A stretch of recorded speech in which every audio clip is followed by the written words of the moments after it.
On the humid dawn of March 3rd, 1998, steam rising from cauldrons in Don Marcelo's basement clung to the concrete. Walls flecked with human skin. The cloying, sickening sweetness from the depths warred with the artificial lavender he obsessively sprayed throughout his shop. His artisanal soaps cost half the price of commercial brands, promising a cleansing that reached the soul, a phrase he repeated to every customer. What secrets can a man hide when an entire neighborhood prefers to avoid uncomfortable questions about impossible? Prices? Only 312 bodies reached the municipal crematorium. Mercedes Castaneda, a 61-year-old retired nurse, first noticed the discrepancy while reviewing death records every Sunday morning. Her Sunday routine involved verifying complete records. The first discrepancy appeared November 15th, 1997. 78-year-old Evaristo Munoz was marked cremated, yet lacked transfer records to the crematorium. By December, Mercedes documented 34 disappearances over 2 years. All followed the same pattern: elderly, familyless, without anyone to inquire about their remains. Mercedes began volunteering Saturday nights at the Asylum. Officially, she assisted with night shifts. In reality, she investigated. On her third night, she heard the metallic clinking that would haunt her nightmares. At 2:47 a.m., an unplated white van pulled into the asylum's rear entrance. From her second-floor window, Mercedes watched 2 men unload butcher hooks and industrial chains. The clinking echoed against the brick walls with every shift of equipment. The driver was tall and burly, a scar bisecting his left cheek from ear to lip. His younger accomplice wore surgical gloves and a clear plastic apron. Both knew the building's layout intimately. Mercedes followed them through darkened hallways to the makeshift morgue in the basement. The men worked exactly 47 minutes. They loaded 3 bodies, using chains to drag them across the cement floor. The metallic clang intensified as hooks scraped the tiles. As the van sped away, Mercedes noted the exact time, 3:34 a.m. She also noted the cloying, sickening sweetness lingered for at least 2 hours after their departure. Mercedes' investigation continued for 6 more months, documenting 23 nocturnal visits from the white van. Always the same pattern: arrival between 2:30 and 3 a.m., loading 2 to 5 bodies, departure before dawn. Mercedes followed the van on April 18, 1998. It traveled exactly 7 kilometers before stopping at the rear alley of a 2-story brick building. A ground-floor artisanal soap shop, one Mercedes knew well, occupied the space. Don Marcelo's shop had an impeccable reputation in the Manrique neighborhood. Mercedes herself had purchased his soaps for years. Prices were extraordinarily low. Quality surpassed commercial products. Don Marcelo was known for his generosity, extending credit to needy families, gifting soaps to orphans. From across the street, Mercedes watched the men unload the bodies at the house's rear entrance. Don Marcelo waited at the door, wearing a butcher's apron and elbow-length industrial gloves. His movements were precise, almost mechanical, as if he'd repeated this routine hundreds of times. The metallic clinking echoed as they dragged bodies toward a basement door. Mercedes noticed Don Marcelo wore a surgical mask covering his lower face. His eyes, however, remained serene as he oversaw the transport. No haste, no nervousness, only the cold efficiency of someone intimately familiar with every step. The entire operation lasted 23 minutes. Afterward, the van left, and Don Marcelo secured the rear door with 3 different locks. Each lock required a separate key, kept on a key ring chained to his belt. Mercedes remained until 6:30 a.m. when steam began rising from an improvised chimney she hadn't noticed before. The steam was abnormally dense, thicker than ordinary steam, moving differently in the morning air. Mercedes watched it condense on neighboring windows, leaving an oily residue gleaming in the dawn light. The steam possessed the same cloying, sickening sweetness she'd detected at the asylum. Now it mingled with artificial lavender, rose, and jasmine. The combination was so distinctive, Mercedes would recognize it anywhere. Mercedes filed a report with the prosecutor's office on April 20th, 1998.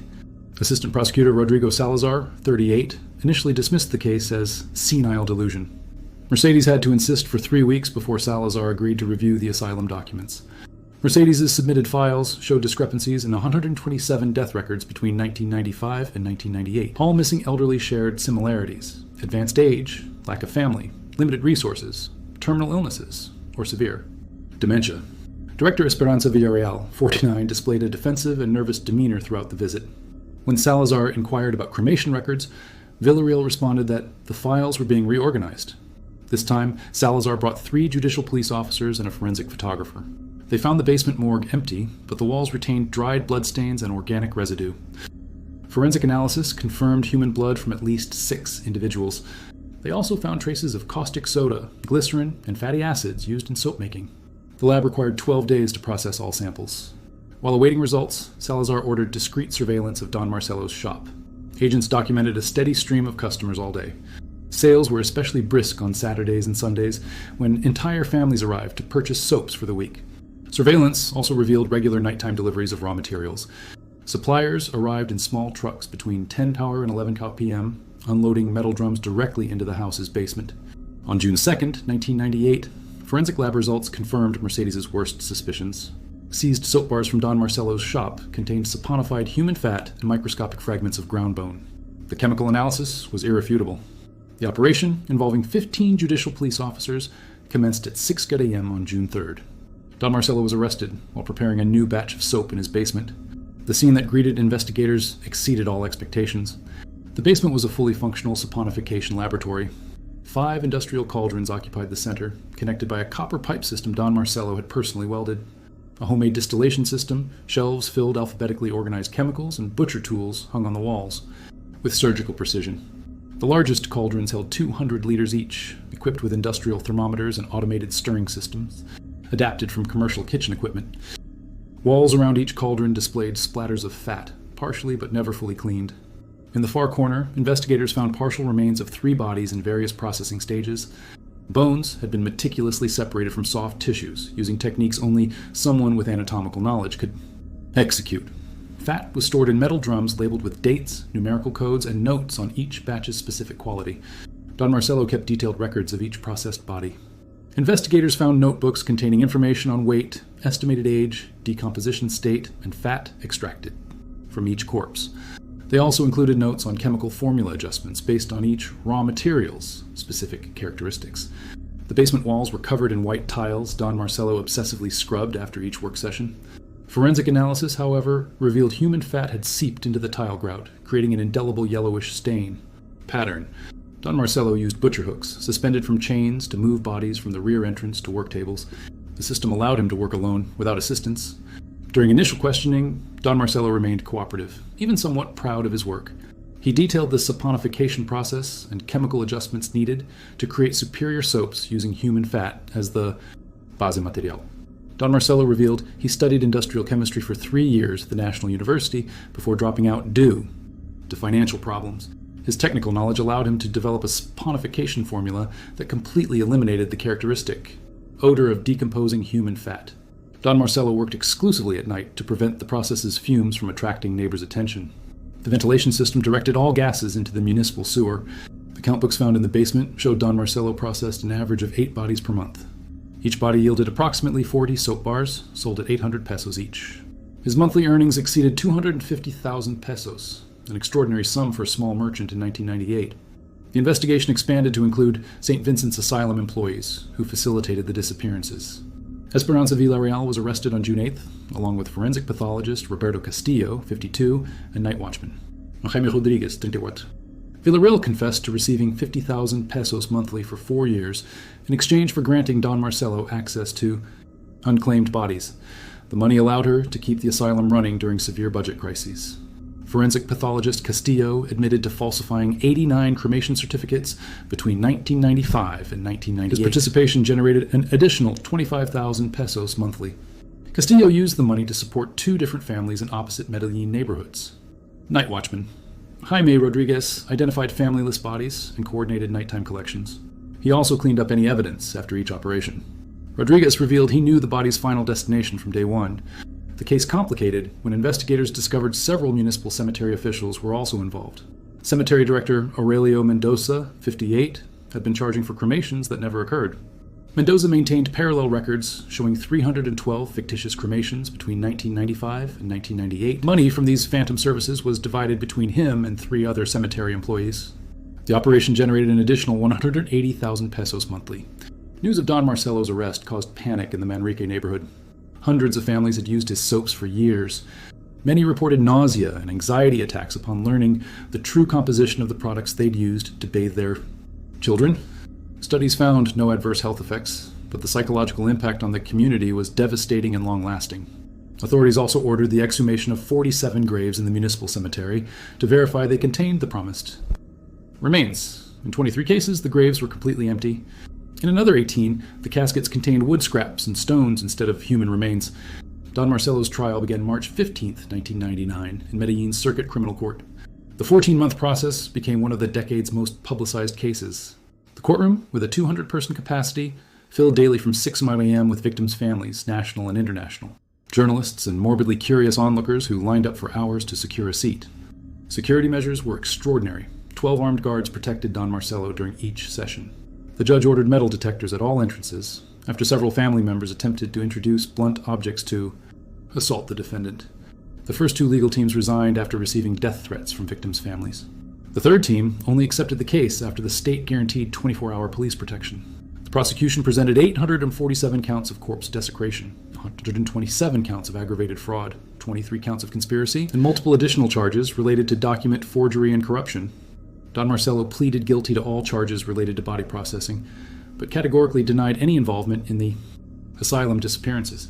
The prosecution also presented physical evidence, 47 chemically analyzed soap bars, photographs of the clandestine laboratory, Don Marcelo's record notebooks, and testimonies from 23 direct witnesses.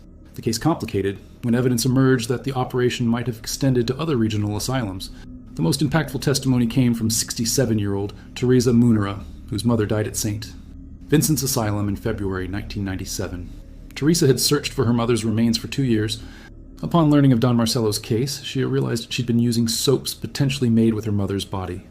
Teresa fainted in the courtroom when describing how she'd bathed her grandchildren with those soaps for months. Her testimony was interrupted 3 times by uncontrollable crying fits. The judge had to suspend the session when several other victims' relatives also collapsed emotionally. Don Marcelo showed his first genuine emotional reaction during Teresa's testimony. He covered his face with his hands and remained immobile for several minutes. When the judge asked if he had anything to say, Don Marcelo simply replied, "I never thought about the families. Defense lawyers maintained the bodies would have decomposed anyway, and Don Marcelo at least gave them a productive use." This defense further angered victims' families. During the August 28, 1999 hearing, Alonzo Restrepo, whose father disappeared from the asylum, attempted to physically assault Don Marcelo in the courtroom. Guards intervened to prevent a lynching. On May 12, 2000, Judge Hernan Velasquez sentenced Don Marcelo to 35 years in prison without parole. He also ordered 500 million pesos in reparations to the affected families. Don Marcelo heard the sentence without showing any visible emotion. Esperanza Villarreal received an 18-year sentence for complicity and document forgery. Roberto Castillo was sentenced to 15 years for falsifying official certificates. Jaime Rodriguez received 12 years for complicity and evidence concealment. Cemetery director Aurelio Mendoza was sentenced to 20 years for aggravated fraud and conspiracy. Other cemetery employees received sentences ranging from 8 to 14 years. In total, 9 people were convicted for their participation in the operation. Don Marcelo was transferred to La Picota prison in Bogota for security reasons. During his first years of imprisonment, he received multiple death threats from other inmates.